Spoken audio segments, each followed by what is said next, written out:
Surviving Hell. Life in America's Toughest Cells. Subscribe now for more authentic crime tales. Remember to like, share, and engage with us in the comments below. The sound of steel slamming against steel echoed through the narrow hallway of ADX Florence, the most secure federal prison in the United States. A guard shouted for backup. Inside cell 13, chaos was erupting. An inmate had collapsed, motionless, face pressed against the concrete floor. Moments before, he had been pacing, whispering to himself, the isolation gnawing at his sanity. Now, he wasn't moving at all. Officers rushed in, unlocking layer after layer of reinforced doors. The silence that followed was deafening, broken only by the hiss of an oxygen tank as medics tried to revive him. For years, prisoners had warned that the Alcatraz of the Rockies could drive anyone to the edge. Today, it seemed that warning had come true. What really happened inside America's toughest prison? And why do so many men break long before their sentence ends? To understand that, we have to go back to how the idea of a Supermax came to be. In the 1990s, following a wave of prison riots and gang violence, the U.S. government created ADX Florence, a facility designed to hold the worst of the worst. Murderers, terrorists, cartel leaders, and mob bosses were sent there.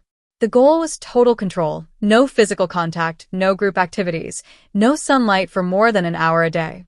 Every inmate lived alone, in a soundproof concrete cell the size of a parking space. It was meant to be order through isolation, but it soon became psychological warfare. One of the first inmates transferred to ADX was Thomas Silverstein, a former Aryan Brotherhood member already serving a life sentence for multiple murders inside prison. He had spent years in solitary confinement after killing a guard at Marion Penitentiary. When the doors of ADX closed behind him, he entered a world even more silent than the one before. For 23 hours a day, he stared at gray walls and stainless steel fixtures, a camera above him recording his every move. His only human contact came through the slot of a steel door. Psychologists who studied ADX said that this kind of isolation could cause hallucinations, paranoia, and uncontrollable rage. Inmates would talk to walls, scream into the darkness, or refuse to leave their cells even when allowed. You start to lose track of what's real, one former prisoner later said. Your own thoughts become your worst enemy.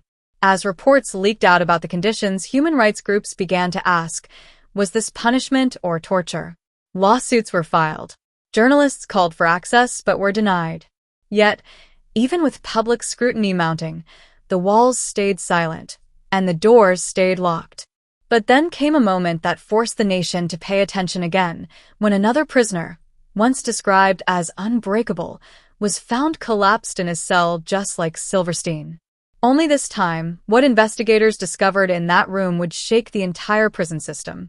When officers finally opened the door to cell 302, the smell of bleach and metal filled the air.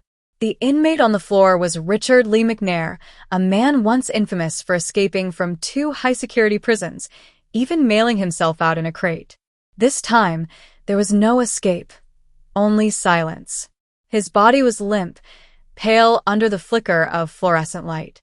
Paramedics worked frantically, but McNair wasn't dead. He was alive, though barely conscious, dehydrated, and suffering from what doctors would later call sensory breakdown. He had spent nearly 12 years in solitary confinement, barely speaking to another person. His breakdown was not the first at ADX Florence, and it wouldn't be the last. For investigators and journalists, McNair's collapse became a window into what life was truly like behind those concrete walls. Every detail painted a disturbing picture. No windows facing the outside world. Meals slid through a metal slot. Voices only heard through speakers. Even the showers were automated, controlled remotely. It's like living in a tomb, a former guard would later admit. To understand how McNair, a man known for his toughness, had been reduced to this, reporters began digging into ADX's hidden world. What they found shocked even seasoned investigators. Inmates with diagnosed mental illnesses were being kept in solitary for years. Some mutilated themselves. Others refused to eat. A few screamed for hours into the empty halls. The walls themselves seemed to hum with madness. Psychiatrist Dr. Stuart Gracian, who examined former ADX prisoners, described the effects in chilling terms. You're awake, but it's like your brain is dying. The human mind is not built for that kind of silence. The Bureau of Prisons denied the claims. They called ADX necessary, a place for those too dangerous to exist anywhere else. But evidence kept surfacing: secret memos, internal complaints, and even suicide reports smuggled out by attorneys. A civil rights lawsuit followed in 2012, alleging cruel and unusual punishment. The case revealed a staggering truth. Dozens of inmates had attempted suicide, many suffering from untreated mental illness. Some guards reportedly warned superiors, only to be silenced.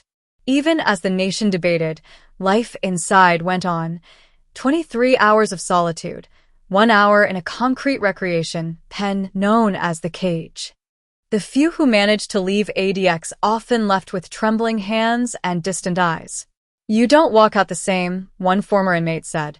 "Part of you stays behind in that cell." Then came a leak, a smuggled letter, written in shaky handwriting, from another prisoner inside ADX. It described something terrifying: a secret unit where men were allegedly kept completely off record. No names, no files, no visits. The letter ended with one haunting line: "If anyone finds us, tell them we're still here." That letter would ignite the biggest investigation ADX had ever faced and expose what really happens inside America's toughest cells. The letter made its way to the New York Times in 2014. It had been smuggled out by a defense attorney who claimed it came from a ghost inmate, someone the Bureau of Prisons didn't list in official records. Within weeks, reporters, lawyers, and human rights advocates descended on Florence, Colorado. For the first time in decades, the walls of ADX Florence were being questioned not as a fortress of order, but as a monument of silence. Federal investigators soon arrived. Their mission: verify the letter and identify the supposed secret unit. What they found didn't match the Hollywood image of dark corridors and hooded prisoners, but it was disturbing nonetheless. Inside one restricted wing, inmates with severe mental illnesses were being kept under conditions that some agents described as psychological collapse. One officer recalled an inmate who had been silent for so long, his voice cracked like old paper when he finally spoke. The report confirmed what many already feared.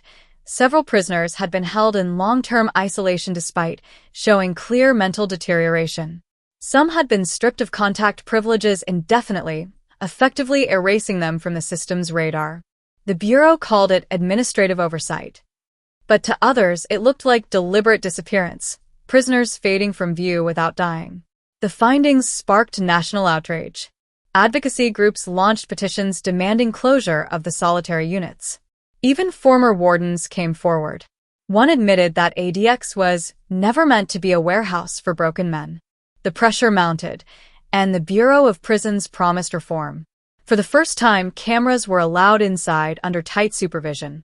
When footage aired on national television, the images stunned viewers: empty hallways lined with heavy steel doors, each with a small slit for food, a gray recreation cage surrounded by barbed wire and mountain wind, a single, narrow bed inside a concrete cell, drenched in blue-white fluorescent light.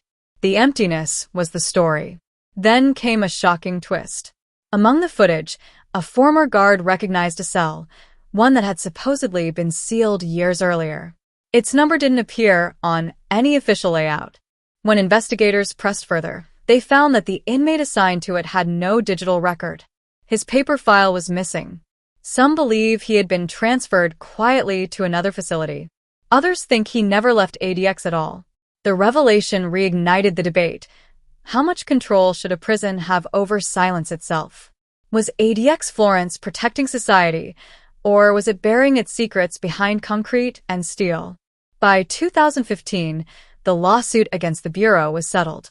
Dozens of mentally ill inmates were transferred out of ADX. New guidelines restricted how long prisoners could stay in solitary. Officials called it progress. But the walls still stand, the cells still hum, and the men who once lived there still wake up hearing the buzz of fluorescent lights in their dreams. Today, ADX Florence remains open, the final stop for America's most dangerous and forgotten. Reporters still call it a clean version of hell, where punishment means not pain, but silence. And every now and then, someone still sends a letter, one that begins the same haunting way. If you're reading this, tell them we're still here.